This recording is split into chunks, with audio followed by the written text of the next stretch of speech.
Hey you guys, it's me Laura. I'm a homeschooling mom of 3 kids ages 5, 9, and 12, and today I'm here with a collab video for you. A number of us are getting together to create a series of videos about our secular curriculum choices for the coming year, and this collab is hosted by Nicole over at the Secular and Free Homeschool, and all of us have chosen to use secular resources for various reasons, but if you are looking for secular resources for your homeschool, this is a great collab to check out. The playlist will be below, and we'll be releasing a couple videos a month over the next few months. And if you're new here, I'm Laura. Like I said, I have 3 kids, and I have been homeschooling them all from the beginning, and I also am a librarian on the side. My channel is full of books, curriculum, and all things homeschool, so that is what you're going to find around here. So today we are sharing with you what our plans are for our writing curriculum. It is interesting because I was actually planning on making a video about what I'm doing for writing and language arts, and I'm kind of going to smush it all into one video here. This one is a little bit difficult for me. I have actually filmed this a number of times, and I'm having a hard time organizing all of my thoughts because for us, writing is very integrated. It is not a separate subject. I teach it very integrated into everything that we're doing.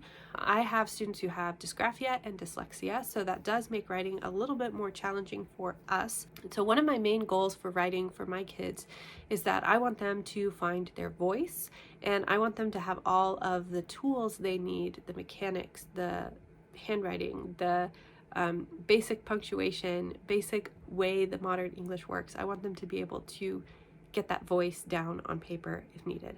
So that is my goal in writing. Of course, I want to make sure that we cover things like essays and research reports, different kinds of essays, like all of this kind of stuff.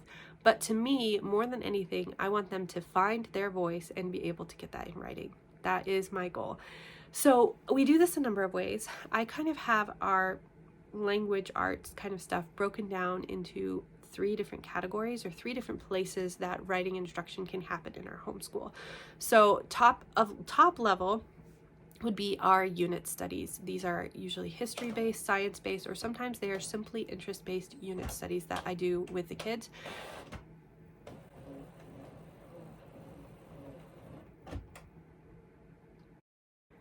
Currently, we are doing a World War II unit study, and for this unit study, we are focusing on writing a report, a research report, and that is the main goal that I am working on them with writing. I'm getting to the point where each unit I have some writing goal, and it might be very minimal. It might just be building writing stamina. It might be learning how to write a report. If we're learning how to write a report, what am I focusing on? Am I focusing on the research of that report? Am I focusing on the organization of a research report? Oh my goodness.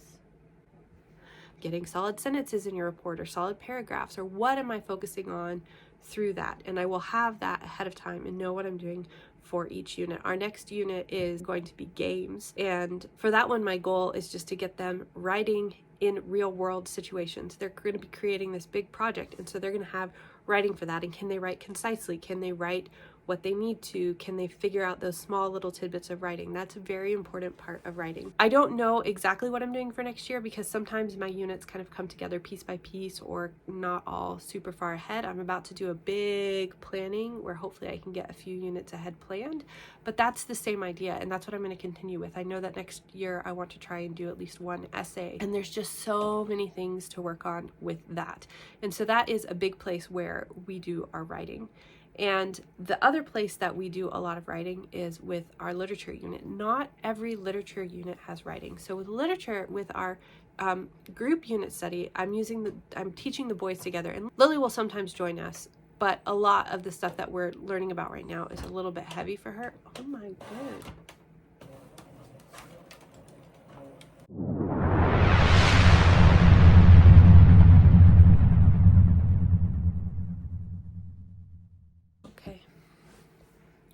Lily will sometimes join us for the bigger units, but a lot of the stuff is over her head, and that's not where I'm working with writing on her. For her, it's just a matter of dictating to me, and I'm writing stuff down, and we're doing her fun phonics stuff and things like that. But for literature, I have each of my boys, I read with them one-on-one, and we're working on a book that's on their level and on skills that are specifically on their level or skills that I specifically notice that they need to work on.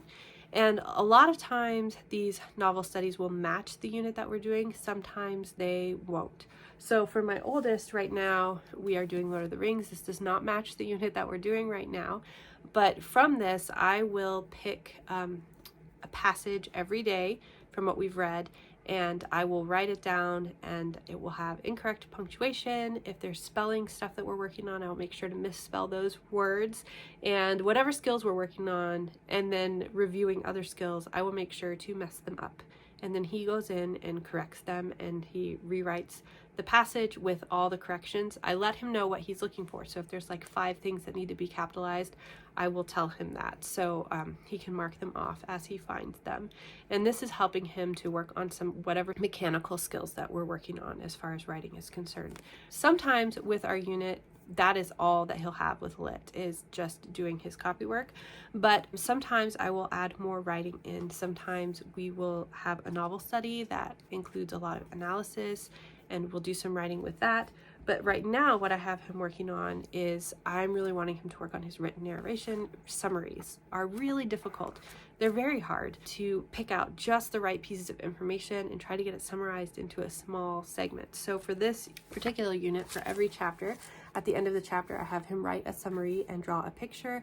We go through it together. We're working on run-on sentences, and we're working on making sure all the punctuation is right, and the things that he knows, we go through and make sure they're right. And this is a great way for him to practice writing while at the same time working on the skill of summary, and it's just built into our literature. It's nothing separate. With my 9-year-old right now, I have him working on he's not used to doing a lot of worksheets, a lot of written response at all. So I just have him right now with his literature working on some of those written response. In his next unit, which will be matching with our World War II unit, I will also have him do summaries, but on his level. You can do a sentence summary for little kids all the way up to a full essay for older kids. So you can just kind of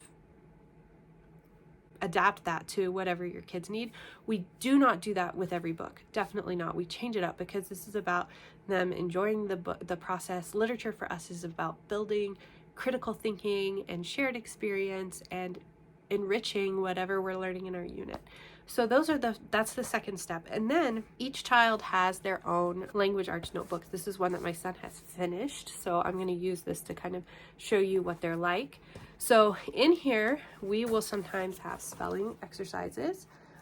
We will do copy work. Sometimes I will have them mark skills that we're working on, or I'll have him rewrite stuff, like I said. Sometimes we'll do that as well. Sometimes I will print worksheets. So we were working on bias because we were reading a book in our literature about an investigative journalist and, you know, some of the stuff that goes along with that. And so we were talking about bias. How do we recognize bias?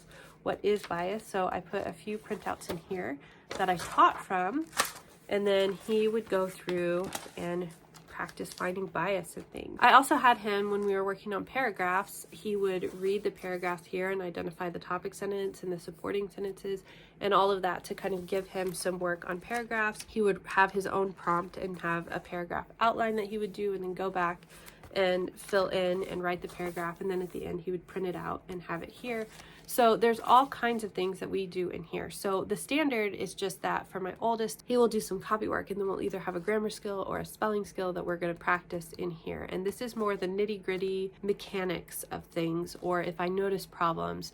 And if there's no problems or nothing that we're specifically working on, we are going through, this is not his level, but I grabbed the wrong book, but we're going through all about spelling, and we will just work through the lessons in here to work on spelling. Or if I'm wanting to get a little bit more information from grammar, I'll pull from something like Editor-in-Chief. This has lessons that teach about different skills, in this case, what all the different punctuation marks are for and when you would use them. And then it gives you sample paragraphs. Like this is kind of what we do for his copy work, only they're shorter. And I have over here marked what he's looking for. And so he's familiar with that. So I'll pull some ideas from here of things to teach and work on with him as well. And if there's ever something that I've noticed, for example, we were going to be in here, there was a colon in the passage that I chose, but that's not something we've talked about a lot. So I just looked online for some free colon resources and I printed something out. I've put it in his book, and we'll talk about it before he does his copywork, and that will make it easy. But that kind of, I think that oftentimes we don't connect the grammar and things like that with writing, but they're very much an important part of the writing process. And so those are kind of the pieces of the puzzle that I put together for my kids to work on writing. So we do most of our writing through our main unit study. We also do writing through our literature, and then we do writing practice and grammar practice in their language arts notebooks. Another thing that we're going to be doing for writing that we've actually started, that we're going to be continuing, is for my middle child, who actually loves writing stories, but he needs a lot of support, and I just do not have the time that I would love to have to support him in the way that I would. So we are doing a writing club on Homeschool. I'm not sure how helpful that is, or if that is helpful at all. It's very much a kind of intuitive thing, and I am trying to keep a running list for each of them of goals that I have based on things that I'm noticing. For example, one of the reasons we're working on research is because I noticed that one of my kids was struggling when he needed to find information to know how to do that. So then I know, okay, we need to work on research. That's a part of the writing process, and we need to practice that a little bit more. So as far as what exactly we're doing next year, I can't tell you exactly, but we're not using a main curriculum, and it's going to completely be based on whatever units we end up doing. Let me know if you have any questions below, and for all the other subjects that I think we're sharing on, I'll have more concrete information for you, but hopefully you found that a little bit helpful. I hope you have a great day, and I'll talk to you later. Bye.